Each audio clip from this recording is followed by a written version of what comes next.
જ્યારે હું સાંજે ડિમ્પલના ઘરે દૂધ આપવા અને પૈસા લેવા ગયો ત્યારે તેના ઘરનું બારણું ખુલ્લું જ હતું. તેથી હું સીધો જ ઘરમાં જતો રહ્યો. ત્યારે તે પોતાની LED ટીવીમાં ફિલ્મ જોઈ રહી હતી. આ જોઈને હું આશ્ચર્યચકિત થઈ ગયો. ત્યાર પછી ડિમ્પલે મને કોફી પીવા માટે આપી અને પછી જે થયું તે જાણીને તમે ચોંકી જશો.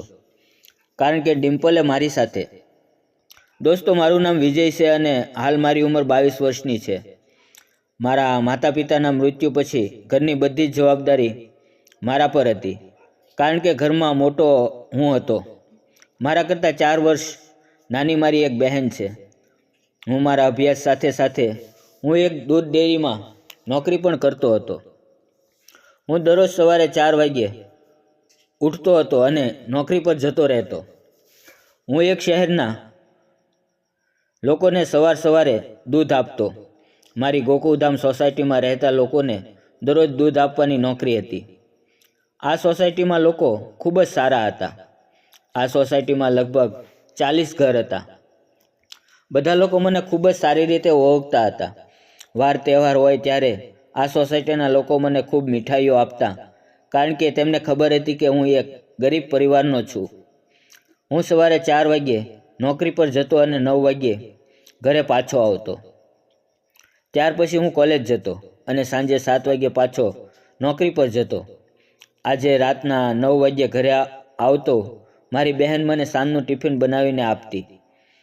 આમ કરતાં ને કરતાં આ ડેરીમાં નોકરી કરતાં મને 2 વર્ષ થઈ ગયા અને ડેરીના માલિક પણ મને સારો એવો પગાર આપતા, જેથી હું મારા પરિવારનું ભરણ પોષણ કરી શકતો. પરંતુ એક દિવસ જ્યારે હું સોસાયટીમાં દૂધ આપવા માટે ગયો ત્યારે જસુભાઈ સાહેબ મને કહ્યું કે વિજય, કાલે હું અને મારો પરિવાર આ ઘર છોડીને જઈ રહ્યા છીએ.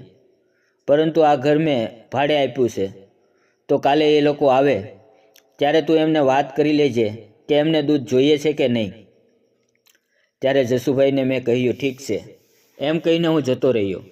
અને આ બીજા દિવસે મેં તે મકાનનો દરવાજો ખખડાવ્યો તો અંદરથી એક માણસ બહાર આવ્યો.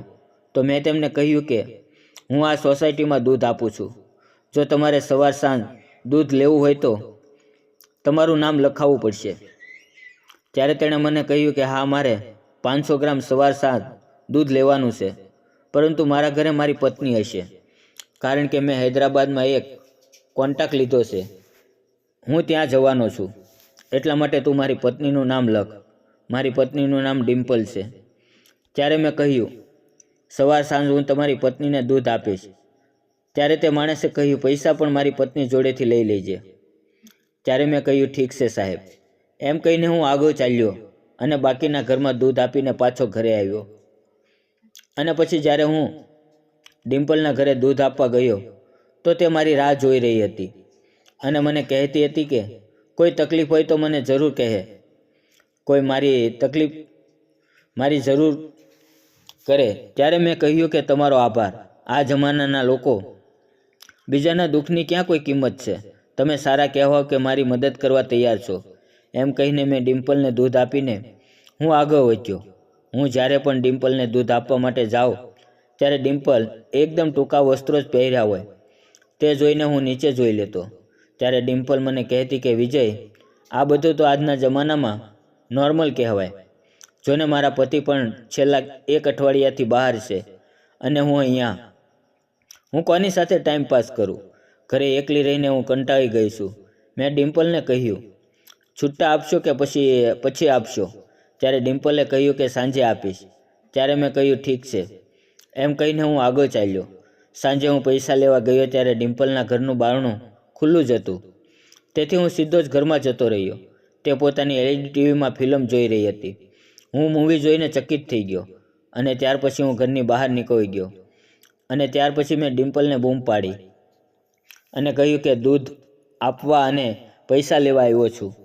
ત્યારે ડિમ્પલ એકદમ ટૂંકા વસ્ત્રો પહેરીને મારી પાસે આવી અને મને કહેવા લાગી કે વિજય, અંદર આવ, હું તારા માટે 1 કપ કોફી બનાવી દઉં. ત્યારે મેં કહ્યું કે ના, મારે હજુ ઘણું બધું કામ છે. તેમ છતાં પણ તેણે મને આગ્રહ કર્યો. તે મને અંદર ખેંચવા લાગી. ત્યારે હું ના પાડી શક્યો નહીં અને ઘરની અંદર ગયો. થોડી વાર પછી સોનલ મારા માટે કોફી લઈને આવી તેના ચહેરા પર એક મુસ્કાન હતી, જાણે આજે મને કેદ ના કરી લીધો હોય. ત્યાર પછી તે કોફી પીધી અને થોડીવાર પછી મને ચક્કર આવવા લાગ્યા. હું પોતાના પરનો કાબુ ગુમાવી રહ્યો હતો. ત્યાર પછી મને કંઈ ખબર જ ના રહી અને હું બેભાન થઈ ગયો. પણ જ્યારે હું જાગ્યો ત્યારે મને પેટમાં ખૂબ જ દુખાવો થઈ રહ્યો હતો અને મારાથી બરાબર ચાલી પણ શકાતું નહોતું. હું સમજી નહોતો રહ્યો કે મારી સાથે શું બન્યું છે. મિત્રો, તમે સમજી ગયા હો તો કોમેન્ટ કરીને જરૂર જણાવો. વિડીયોમાંથી જતાં પહેલાં વિડીયોને લાઇક અને ચેનલને સબસ્ક્રાઈબ કરવાનું ના ભૂલતા. વિડીયો પૂરેપૂરો જોવા બદલ તમારો ખૂબ ખૂબ ધન્યવાદ.